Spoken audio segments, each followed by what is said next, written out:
మీ business ని develop చేసుకోవాలని అనుకుంటున్నారా? అయితే వెంటనే సంప్రదించవలసిన ఫోన్ నంబర్ 7729969299. అధ్యక్ష, ఇప్పటికీ ఇష్యూ పైన వంశకృష్ణ గారు, గంటా శ్రీనివాస్ గారు, విష్ణు కుమార్ రాజు గారు, ఈశ్వరరావు గారు మారటం జరిగింది. అధ్యక్ష, రాష్ట్ర విభజన తర్వాత 2014లో చంద్రబాబు నాయుడు గారి నాయకత్వంలో ఒకే రాష్ట్రం ఒకే రాజధాని, కానీ అభివృద్ధి వికేంద్రీకరణ జరగాలి. రాజధాని ప్రకటించేటప్పుడు చాలా స్పష్టంగా ఐటీ మొత్తం విశాఖపట్నం తీసుకొస్తామని ఆనాడు ఆయన చెప్తాం జరిగింది. అధ్యక్ష చంద్రబాబు నాయుడు గారి చొరవ వల్ల ఈరోజు ప్రపంచంలో ఎక్కడికి వెళ్ళినా 20% మంది ఐటీ రంగంలో తెలుగులు ఉంటాం. నిజంగానే మనందరం గర్వపడాల్సిన అవసరం ఉంది అధ్యక్ష. కానీ వాళ్ళు మన రాష్ట్రంలో పనిచేసేదానికి సరైన ఎకో సిస్టమ్ లేకపోవడం అనేది చాలా చాలా బాధాకరం. 2014 నుంచి 2019 మధ్యన ఒకసారి మనం చూస్తే అధ్యక్ష, సుమారుగా 150 కంపెనీలు 50,000 మందికి ఉద్యోగాలు కల్పించడం కూడా జరిగింది అధ్యక్ష. ఈ పరిశ్రమలని ఆనాడు తీసుకొచ్చాం. అంతేకాకుండా అనేక సందర్భాల్లో కాన్క్లేవ్స్ కూడా ఏర్పాటు చేసి వైజాగ్ ను ఫోకస్ ఏరియాగా తీర్చిదిద్దడం జరిగింది. ముందు చూపుతో డేటా సెంటర్ పాలసీ ఆనాడు తీసుకొచ్చి అదానితో కూడా ఒప్పందం కుదుర్చుకుని వాళ్ళు కూడా ఆనాడు భూములు కేటాయిస్తాం జరిగింది, శంకుస్థాపన చేస్తాం జరిగింది. కానీ అది ఆగిపోతాం జరిగింది అధ్యక్ష. 2019 నుంచి 24 చూస్తే అధ్యక్ష ఎలాంటి యాక్షన్ లేదు, ఒక్క కాన్క్లేవ్ జరగలేదు, ఒక్క పరిశ్రమ రాలేదు అధ్యక్ష. ఒక మంత్రిని బాధాకరమైన పరిస్థితి ఏంటంటే ఆనాడు ఒక మంత్రిని అడిగారు అధ్యక్ష, ఆ రేస్ ఏదో హైదరాబాద్ లో జరుగుతుంటే ఇది మీరు ఎప్పుడు తీసుకొస్తారు ఆంధ్ర రాష్ట్రానికి అంటే, కోడి ఇంకా గుడ్డు పెట్టలేదు, లేదంటే గుడ్డు కోడి పెట్టలేదు ఏదో చెప్పాడు అధ్యక్ష. అది దేవుడి తెలియాలి ఏం చెప్పాడు. ఆ రోజు నుంచి ఆంధ్ర రాష్ట్రం అనేది ఎగతాళి చేశారు అధ్యక్ష. ఎక్కడికి వెళ్ళినా ఆంధ్ర రాష్ట్ర ఐటీ మంత్రి ఇలా ఉంటారా, ఇలా వస్తే పరిశ్రమలు ఎట్లా వస్తాయని కూడా వాళ్ళందరూ ఎగతాళి చేసే పరిస్థితి అధ్యక్ష. అంతేకాకుండా అధ్యక్ష, నేను మంత్రి అయిన అనేక కంపెనీల్లో కలిస్తే గత ప్రభుత్వంలో ఉన్న వాళ్ళు చాలా స్పష్టంగా మన కంపెనీలో వాటాలు అడుగుతాం జరిగింది అధ్యక్ష. వాటాలు అడిగారు అధ్యక్ష. దానివల్ల ఆ కంపెనీలన్నీ వెనక్కి వెళ్ళిపోయినాయి. అంటే ఐటీ కంపెనీల్లో కూడా వాటాలు అడిగే పరిస్థితి వీళ్ళు వచ్చారు అధ్యక్ష. ఏం చెప్పాలి అధ్యక్ష. ఇంతేకాకుండా పెద్దలు అన్నట్టు నిక్సీ కూడా నాడు పట్టించుకోలేదు, ఎస్టీపీఐకి ఇవ్వాల్సిన భూములు కేటాయించలేదు. ఇంకా మిలేనియం టవర్ ఫేజ్ 2 వచ్చే గల అక్కడ సచివాలయం పెడతామని మొత్తం డ్రామా నడిపించారు అధ్యక్ష. సచివాలయం పెట్టలేదు, అలానే ఐటీ కంపెనీలు కూడా అది కేటాయించలేదు అధ్యక్ష. దానివల్ల ఆంధ్ర రాష్ట్ర యువకులు చాలా చాలా నష్టపోతాం జరిగింది అధ్యక్ష. ఎన్డీఏ ప్రభుత్వం ఏర్పడి కరెక్ట్ గా 5 నెలలు అయింది అధ్యక్ష. 5 నెలల్లో నేను ప్రధానంగా చేసింది ఏంటంటే ఉన్న ఐటీ కంపెనీలు అందరితో నేను మాట్లాడటం జరిగింది అధ్యక్ష. అంటే ఆంధ్ర రాష్ట్రంలో ఉన్న ఐటీ కంపెనీలు అందరితో 1-on-1 మీటింగ్ పెట్టాను. చిన్న కంపెనీలు వస్తే వైజాగ్ లోనే నేను ఐటీ సార్ నాయకత్వంలో, ఐటీ సార్ కాదు మన ఐటాప్ నాయకత్వంలో నేను సమావేశం కూడా ఏర్పాటు చేసుకుని అక్కడ వాళ్ళు ఎదుర్కొన్న సమస్యలు ఏంటి, ఇంకేం చేస్తే బాగుంటుందని కూడా వాళ్ళతో సుదీర్ఘంగా చర్చిస్తాం జరిగింది అధ్యక్ష. ఇప్పుడే పెద్దలు గంటా శ్రీనివాసరావు గారు చెప్పినట్లు టీసీఎస్ ఆల్రెడీ కమిట్ అయింది. టీసీఎస్ అనేది వస్తుంది, దాంట్లో ఎలాంటి సందేహం లేదు. విష్ణు కుమార్ రాజు గారు ఎప్పటికల్లా వస్తుందని అడిగినట్టున్నారు. 3 నెలలు టైం ఇవ్వండి తప్పనిసరిగా, ఎందుకంటే ఎగ్జిస్టింగ్ బిల్డింగ్స్ కి చిన్న ఏర్పాట్లు చేయాల్సిన అవసరం ఉంది. 3 నెలల్లో తప్పనిసరిగా టీసీఎస్ విశాఖపట్నంలో ప్రారంభిస్తున్నారు. అంతేకాకుండా ముందు చూపుతో వాళ్ళని నేను చంద్ర సార్ని కోరాను, మీరు క్యాంపస్ ఏర్పాటు చేయాలి విశాఖపట్నంలో అంటే ఆయన ఒప్పుకున్నారు. దానికి ఆల్రెడీ భూమిని కూడా మేము ఎత్తుకుతున్నాం. దానిపైన కూడా నేను చాలా క్లియర్ గా 2-3 చెప్పిన తర్వాత దాన్ని కూడా వస్తాను అధ్యక్ష.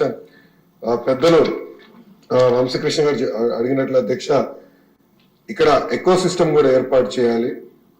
దాంట్లో భాగంగా నేను కూడా ఐటీ కంపెనీలు అందరితో మాట్లాడినప్పుడు ఇన్ఫోసిస్ తో కూడా మాట్లాడాను.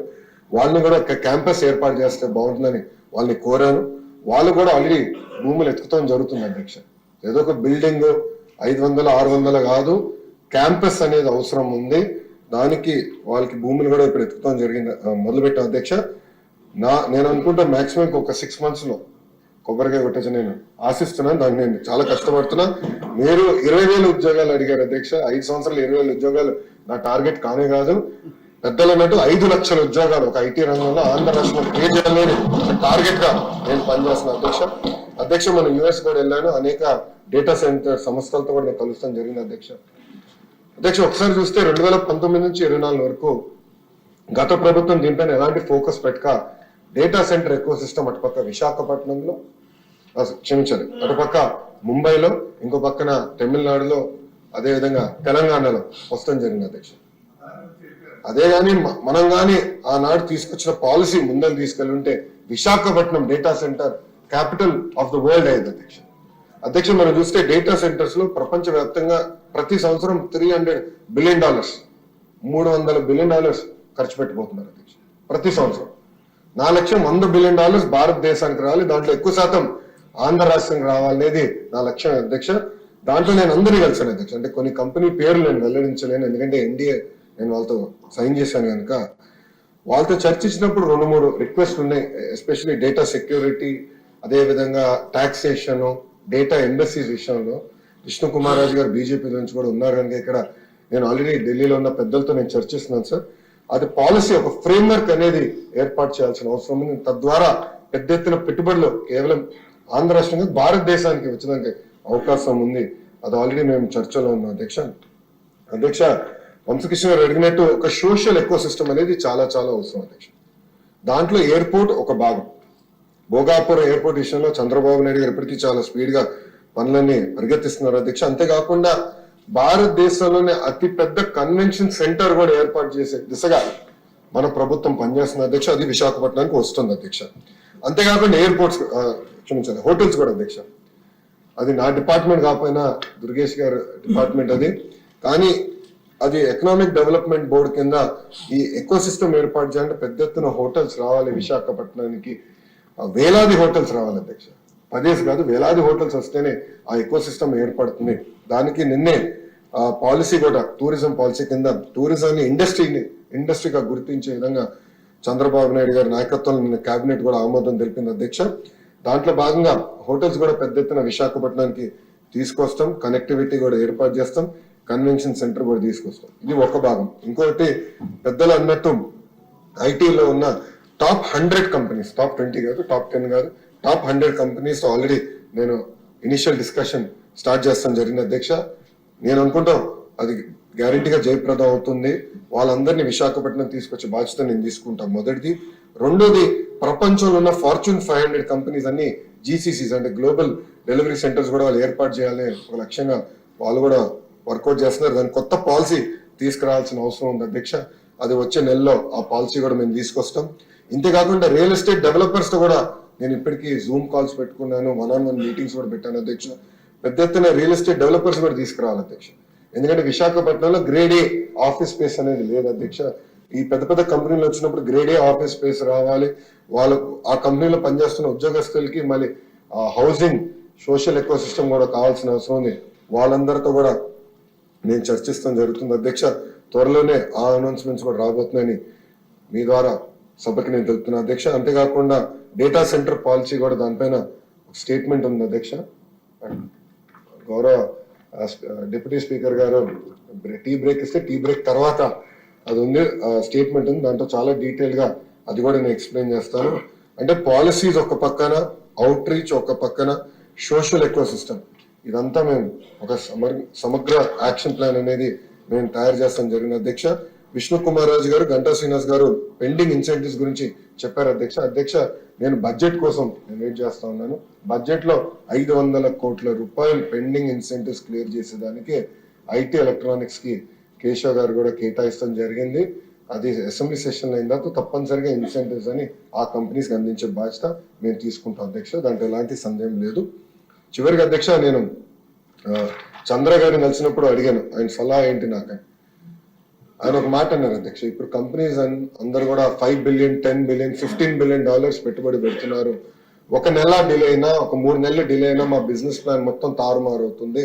So speed of doing business మీద మీరు డెలివర్ చేయండి, తప్పనిసరిగా అందరూ ఆంధ్ర రాష్ట్రానికి వస్తారు అని చాలా స్పష్టంగా ఆయన కూడా నాకు చెప్తాం జరిగింది అధ్యక్ష. తప్పనిసరిగా ఈజ్ ఆఫ్ డూయింగ్ బిజినెస్ కాదు, స్పీడ్ ఆఫ్ డూయింగ్ బిజినెస్ మీద మేము ఫోకస్ చేస్తున్నాం అధ్యక్ష. ఈరోజు నేను గర్వంగా చెప్తున్నా, కంపెనీల వెనకాల నేను పరిగెడుతున్నా అధ్యక్ష.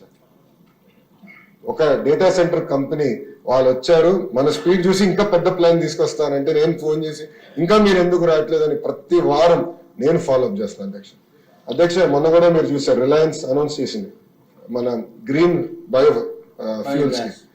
దాని గురించి అధ్యక్ష నేను వాళ్ళకి ఫోన్ చేసి కంగ్రాచులేషన్స్, ఈ రోజు ఎంఓఏ అయిపోయింది, 500 మీరు ఎప్పటికల్లా పూర్తి చేస్తాను తిప్పి వాళ్ళు నాకు చెప్పింది ఏంటంటే ఆంధ్ర రాష్ట్రం ఇంత ఫాస్ట్ గా మూవ్ అవుతుందని మేము ఊహించలేదు. 500 కాదు 700 సెంటర్లు మేము ఆంధ్ర రాష్ట్రంలో పెడతామని చెప్పి నాకు హామీ ఇస్తాను. సో భారతదేశం మొత్తం ఈ రోజు ఆంధ్ర రాష్ట్ర వైపు చూస్తుంది, ప్రపంచం మొత్తం ఆంధ్ర రాష్ట్ర వైపు చూస్తుంది. తప్పనిసరిగా స్పీడ్ ఆఫ్ డూయింగ్ బిజినెస్ ద్వారా మనం డెలివర్ చేస్తాం అధ్యక్ష. ఇక్కడున్న శాసనసభ్యుల్ని కోరుతున్నాను, మీ తరపున ప్రపంచంలో ఉన్న తెలుగులందరూ కూడా కోరుతున్నారు అధ్యక్ష. వాళ్ళందరూ ఈ రోజు ఉన్నత స్థాయిలో ఉన్నారు, వాళ్ళ కంపెనీలో నంబర్ 1 కాకపోతే నంబర్ 2 పొజిషన్ లో అనేక మంది తెలుగు వాళ్ళు ఉన్నారు. మా తలుపులు మీకోసం ఎప్పుడు తెరిచి ఉంటాయి. మీకు అక్కడ లింక్స్ ఉన్నా, కాంటాక్ట్స్ ఉన్నా మాకు తెలియజేయండి. వాళ్ళు ఆ కంపెనీస్ కి భారతదేశంలో పెట్టుబడి పెట్టాలని ఇంట్రెస్ట్ ఉంటే మాకు తెలియజేయండి. తప్పనిసరిగా అవసరమైతే ఆ ఒక్క కంపెనీ కలిసేదానికి నేను ఎక్కడికైనా వస్తాను. ఇక్కడున్న శాసనసభ్యులు కూడా చాలా మంది ఎన్ఆర్ఐస్ ఉన్న వాళ్ళు గతంలో కూడా ఇప్పుడు శాసనసభ్యులకు వచ్చారు. అనేక మందికి కాంటాక్ట్స్ కూడా ఉన్నాయి అధ్యక్ష. వాళ్ళు కూడా నేను కోరేది, మీరు మీ రోలోటెక్స్ నాకు ఇవ్వండి, కాంటాక్ట్స్ నాకు ఇవ్వండి. వాళ్ళందరూ నేను ప్రొయాక్టివ్ గా అవుట్రీచ్ చేస్తాను. కలిసికట్టుగా, ఇది కేవలం ఒక లోకేష్ వల్లనే అవుదండి, కలిసికట్టుగా మనందరం పనిచేస్తాం. 164 మంది ఒక ఎన్డీఏ కూటమికి చెందిన శాసనసభ్యులందరూ ఈ సభలో ఉన్నారు. మనందరం కలిసికట్టుగా పనిచేస్తే 5 లక్షల ఉద్యోగాలు అనేది కల్పించగలుగుతాం. 5 లక్షల ఉద్యోగాలు కానీ మనం ఒక్కసారి సాధిస్తే ఇంకా విశాఖపట్నాన్ని ఎవరు ఆపలేరు, ఏ ప్రభుత్వం వచ్చినా ఆపలేదు. ఈరోజు హైదరాబాద్ ఎట్లయితే క్రిటికల్ మాస్ వచ్చిందో అలా విశాఖపట్నం క్రిటికల్ మాస్ వస్తుంది. అందుకే కలిసికట్టుగా పనిచేద్దాం. 5 లక్షల ఐటీ ఉద్యోగాలు తప్పనిసరిగా విశాఖపట్నం తీసుకొద్దామని ఈ సభాముఖ శాసనసభ్యులందరూ తెలుసుకుంటారు. అధ్యక్ష, లాస్ట్ పాయింట్ అధ్యక్ష, ఇప్పటికే ఎక్కువ టైం తీసుకున్నా. ఈశ్వర గారు ఒక మంచి పాయింట్ చెప్పారు. ఏంటంటే Tier 2, Tier 3 సిటీస్ కూడా ఐటీ కంపెనీలు రావాలి అని పెద్దలు కోరారు అధ్యక్ష. దాంట్లో భాగంగా నిన్న ముఖ్యమంత్రి గారు ఆల్రెడీ కోవర్కింగ్ స్పేసెస్ CEO అందరితో మీటింగ్ పెట్టుకున్నారు అధ్యక్ష. నేను అది చూశాను అధ్యక్ష. ప్రతిపక్షం ఉన్నప్పుడు ఒంగోలులో ఒక ఐటీ కంపెనీ నడిపిస్తుంటే నేను వెళ్ళడానికి ఆయన పిలిచాను, వెళ్దాం అనుకున్నా. పొద్దునకి మళ్ళీ ఆ ప్రభుత్వం నుంచి ఫోన్లు వచ్చి లొకేషన్ తీసుకొచ్చి ఇది కట్టేస్తుంటే పాపం మళ్ళీ ఆయన వచ్చి క్షమించండి, మీరు వస్తే మాకు ఇబ్బంది అని చెప్పే పరిస్థితి అధ్యక్ష. బట్ ఆ కంపెనీ ఎలా చేశారో మేము అంతా చూసాము. సో Tier 2, Tier 3 కూడా ఒక సెంటర్స్ ఏర్పాటు చేస్తే బాగుంటుంది అనేది ఇప్పటికీ గౌరవ ముఖ్యమంత్రి గారు చెప్పారు. అదేంటంటే కోవర్కింగ్ స్పేస్ ప్రభుత్వం కొంత తయారు చేసి, లేదంటే PPP ద్వారా ప్రైవేట్ సంస్థలతో ఒప్పందం కుదుర్చుకుని తయారు చేస్తాం. దానికి ఒక సెపరేట్ ఇన్సెంటివ్ స్ట్రక్చర్ క్రియేట్ చేయాలని ముఖ్యమంత్రి గారు చెప్పారు. దానివల్ల కొంత ఐటీ పాలసీ కూడా వచ్చానికి డిలే అయింది. మేము కూడా అది నిన్న మీటింగ్ అంతా డిస్కస్ చేసాం. త్వరలో ఆ పాలసీ కూడా మేము తీసుకొస్తాం అధ్యక్ష. దానివల్ల ఏంటంటే చాలా మంది వర్క్ ఫ్రమ్ హోమ్ లో ఉన్నారు. శ్రీకాకుళం పట్టణంలోనే చాలా మంది వర్క్ ఫ్రమ్ హోమ్ లో ఉన్నారు. వాళ్ళకి బేసిక్ ఇన్ఫ్రాస్ట్రక్చర్ ఇస్తే కొంచెం కల్చర్ ఉంటుంది అనేది ఒక ఆలోచన గౌరవ ముఖ్యమంత్రి గారు చెప్పారు. దాంట్లో భాగంగా తప్పనిసరిగా Tier 2, Tier 3 కూడా ఈ కోవర్కింగ్ స్పేసెస్ సెంటర్స్ ఏర్పాటు చేసి అక్కడ వర్క్ ఫ్రమ్ హోమ్ లో ఉన్న వాళ్ళందరికీ ఒక కేర్ ఆఫ్ అడ్రస్ ఇవ్వాలని లక్ష్యంతో మీ ప్రభుత్వం పనిచేస్తుంది. అధ్యక్ష, నేను అదానీ అండ్ నేను మంత్రి అయిన వెంటనే నేను అదానీ వాళ్ళతో కూడా నేను కాంటాక్ట్ లోకి వెళ్ళాను అధ్యక్ష. దాంట్లో భాగంగా మొన్న విశాఖపట్నాన్ని కూడా నేను వచ్చినప్పుడు ఒక కంపెనీ తీసుకొస్తాం జరిగింది అధ్యక్ష. పేర్లు నేను చెప్పలేను, ఎందుకంటే NDA ఉంది అధ్యక్ష, పేర్లు నేను చెప్పలేను. అదానీ ప్రతినిధులు కూడా నవ్వుతా అన్నారు. 5 సంవత్సరాల ద్వారా మొదటిసారి వాళ్ళు అక్కడ అడుగు పెడుతున్నారని. అక్కడ చూస్తే రోడ్లను కూడా చెట్లు అంతా సైడ్ నుంచి పెరిగిపోయి రోడ్లు కూడా కంపని పరిస్థితి ఉంది అధ్యక్ష. ఆల్రెడీ నేను డిస్కసింగ్ విత్ దెమ్, నేను కూడా పుష్ చేస్తున్నాను. నేను అనుకుంటా పాలసీ అంటే నేషనల్ లెవెల్ పాలసీ ఫ్రేమ్వర్క్ ఒకటి ఐఎమ్ వర్కింగ్. అది కానీ క్రాక్ చేయగలిగితే తప్పనిసరిగా పరిశ్రమలు పెట్టుబడులు వస్తాయి. దాని లోపలనే కొన్ని కంపెనీలు ఆల్రెడీ ముందరికి వచ్చినాయి. అదే హిల్ పైన ఇంకా ల్యాండ్ ఉంది అధ్యక్ష. ఆ కంపెనీస్ కి భూములు కేటాయించాలనే లక్ష్యంతో మేము పనిచేస్తున్నాం. వాళ్ళకు అడుగు ముందే వేశారు. నేను లేదు ఇంత ఇస్తాను, ఇంత కాదు ఇంత ఇస్తానంటే ఓకే, మేము వెళ్ళి మా బిజినెస్ ప్లాన్ మళ్ళీ రీవర్క్ చేసుకుని వస్తామని వాళ్ళు చెప్పడం జరిగింది అధ్యక్ష. నేను అనుకుంటాం ఇంకా రాబోయే 3 నెలల్లో తప్పనిసరిగా కనీసం 2 కంపెనీలతో నేను ఆ కొండలపైన డేటా సెంటర్ ప్రారంభించే బాధ్యత నేను తీసుకుంటాను అధ్యక్ష. నిక్సీ ఇస్ మై ప్రయారిటీ. ఎందుకంటే అక్కడ డేటా సెంటర్స్ రావాలంటే సీ ల్యాండింగ్ కేబుల్ ఉండాలి. సింగపూర్ నుంచి డైరెక్ట్ గా సీ ల్యాండింగ్ కేబుల్ అక్కడ రావాలి. ఆ కేబుల్ వస్తేనే మనం డేటా సెంటర్స్ ఏర్పాటు చేయొచ్చు. I immediately reach out to NICSI. అండ్ నిక్సీయే కాకుండా ఇతర సర్వీస్ ప్రొవైడర్స్ తో ఆల్రెడీ మాట్లాడుతున్నా. ఆ సీ ల్యాండింగ్ కేబుల్ విశాఖపట్నం తీసుకొచ్చే బాధ్యత నేను వ్యక్తిగతంగా తీసుకుంటాను. Thank you. లోకేష్ గారు వారి ఉన్నతమైన ఆశయంతో ఉత్తరాంధ్ర ప్రజల ఆకాంక్షలకు ఊపిరి అందించారు. ధన్యవాదాలు.